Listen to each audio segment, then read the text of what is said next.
So what I need to do is put this bolt back into where it was, I can hook this up to my hoist. We can get this lifted up, and then once it's to the height of this, I can slide this underneath of there, put those 4 bolts in it, and be done. So I'm gonna go ahead and do that real quick and get this thing mounted up. We have now got the engine on the engine stand. That's pretty much it, guys. Not too complicated.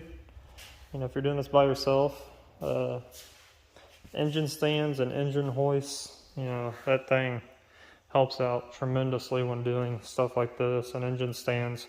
Now I'll be able to get to everything. I took off this custom made stands that were holding it up, that way it could sit on the ground without hitting the oil pan. But yeah, you just want to make sure all these fingers are loose, get up somewhat level. Obviously you're going to have to do some manhandling of the motor to get it kind of situated, because it's going to be cockeyed a little bit.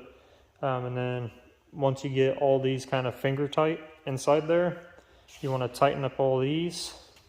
And then, you know, lastly, you just want to kind of torque those down a little bit, and then you can let the engine hoist free, and it'll sit. It's kind of sitting kind of sideways because the lock pin on this thing is kind of weird, but I could take that pin out and roll it around if I really needed to get to the sides that I need. But yeah, so it's pretty much done, guys. Like, it's ready, set up.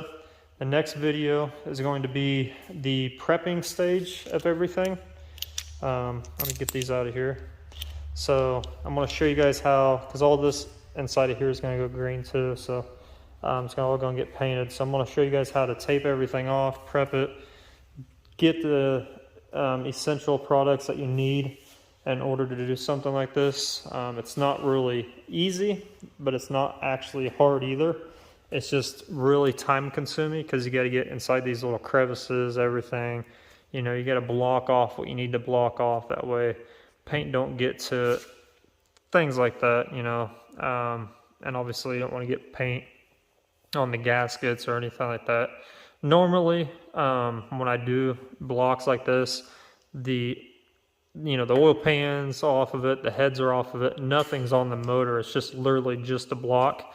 So I just got to take the heads off, and the oil pan area off.